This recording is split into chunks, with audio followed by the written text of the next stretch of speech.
Where to file and how to file at the Wayne County Probate Court. Hi, I'm Darren Findling of the Probate Pro Law Firm, and we're going to tackle this often confusing area. We know that often people try to file things at the probate court only to have the documents rejected. So hopefully this particular video will provide more clarity and context on how to file things with the probate court.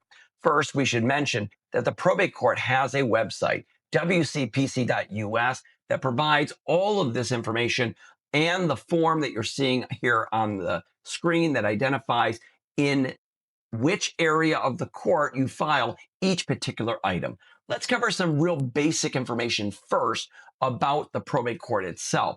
They're going to accept pleadings during specific time frames. And according to the website, currently that is from Monday through Friday, I should say, from 8 a.m. to 4 p.m. Now, it excludes those days in which the court is closed, holidays, etc. So you should always make sure you're filing during those times. The reason this is important is that if you file, for example, at 2 a.m., the court will likely reject that document and not process it outside of that time until, of course, the court's next business day. So if there's a timely filing, please make sure you're filing during the court hours. In addition, there are specific requirements for the filing of all documents. It has to comply with the Michigan Court Rule, which is 8.119C. These are the rules that are established for the administrative process, and they have to be filed in accordance with the general pleading requirements of that court rule, as well as a court rule MCR 5.101. There's another court rule, which is MCR 5.113A, and that it talks about if there is a particular form that has been created for that filing. For example, you're filing an inventory. You have to use the inventory form. You can't just simply create your own form and your own standalone language in lieu of using the state court form. So always look to see if there's an existing form in place, review the court rules very carefully, and of course, as always, work with a competent, skilled probate practitioner. It'll make this process significantly easier because they should have practice over and over again having filed within the Wayne County Probate Court to avoid delays, missed deadlines, and a lot of frustration.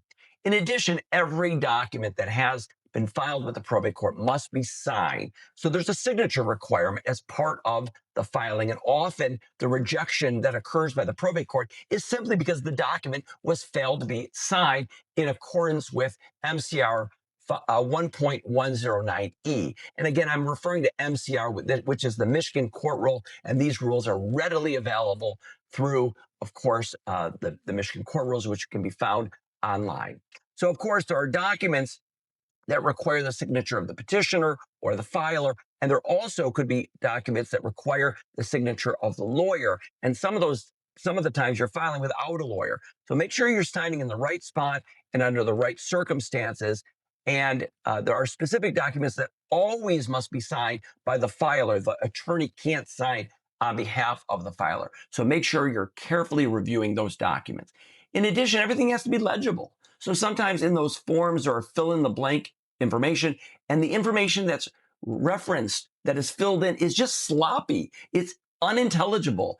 And that legibility, including if the font is too small, for example, it will fail and get rejected simply because it is not legible.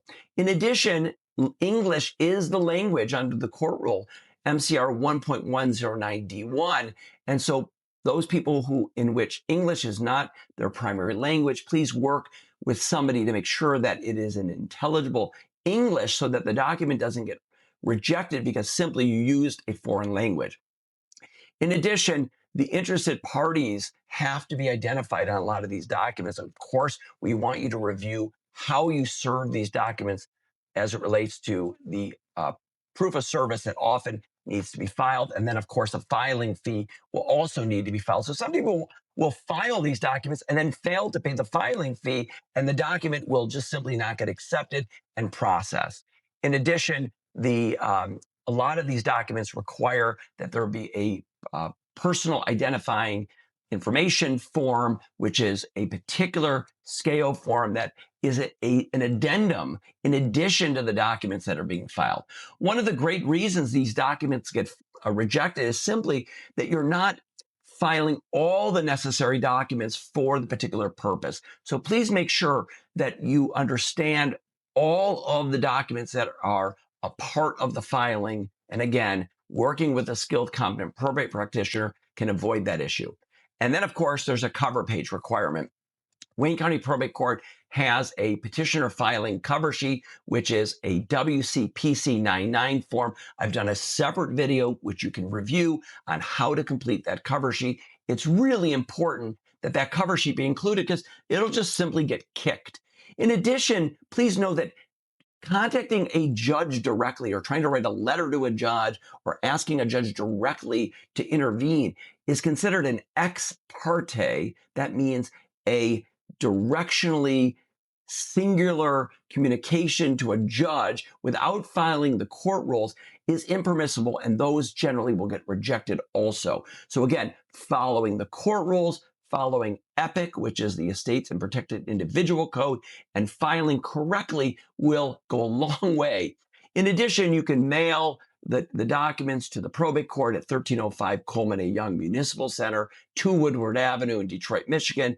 Please look at the fee schedule and make sure that if there's going to be a hearing that you include the requisite information to ensure that everything gets filed correctly and your matter gets scheduled for hearing correctly. And you should monitor the status of the filing, because if you file and you simply don't hear anything and it went into like a black hole, or maybe you didn't get the rejection, you're going to be wondering what's going on. So you can keep on top of the filings by reviewing the case access on their website. You can review the online docket to see if the hearing has been scheduled, if the matter has been docketed on the system. And if it hasn't, you of course should be checking with the probate court to ensure that it was properly filed. Now, this particular form that you're looking at is a PDF that identifies where the document specifically needs to go based on your filing type. And as you see up in the grayscale at the top, there are angled areas, whether it's the judge's office or the probate counter or the records department, in which you specifically go to. So the way this form works, it's pretty intuitive. The blue, there may be an X next to the blue, and that would reflect the judge's office. Or, for example, an X where the records department is reflecting that the filing goes to that particular area. The top area here reflects each type of filing. So, for example, if you're filing an inventory, where do you file that inventory?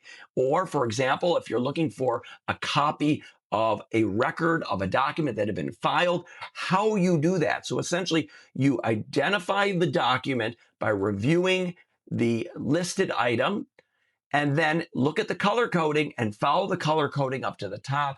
That'll direct you to where the filing occurs. And if you notice at the top, there is an email address. And again, I'm not saying those specifically because this document is going to constantly be updated by the probate court. So you should monitor the probate court itself to identify. You can see that this document has a revision date in parentheses at the top, so it'll constantly be revised to give you an updated sense of where the filing needs to occur. And then, of course, at the bottom, there's contact information. This is more general contact information for the probate counter, the records department, the mental health department, the chief deputy registrar, and the court attorney, and then the judge's offices for specific filings that go directly to a judge. And then at the bottom, there are fax numbers. These are not phone numbers, they're fax numbers to be able to fax in information directly to a particular courtroom. Again, there's a lot going on here, and there's a lot of opportunity to make a misstep, to do everything correctly, have the forms filled out pretty well, and then just simply filing wrong. So again, I urge you to review the court rules, the statutes that comply with it, the fee schedule, review the Wayne County Probate Court website to specifically follow what exactly needs to be done for that particular filing to avoid a rejection. A rejection by the probate court could cause you to have some serious ramifications. There are deadlines in many filings, and missing those deadlines, of course, could cause you to miss out on your opportunity to be heard. So following these rules very closely, and again, I urge you to work with a skilled, competent probate practitioner, a lawyer who does this all the time, who knows the ins and outs of the system. At the Probate Pro, we are passionate about everything probate. If you have questions about how to file, where to file at the Wayne County Probate Court, or any probate or trust related issue, visit us at theprobatepro.com or call us at 833 probate.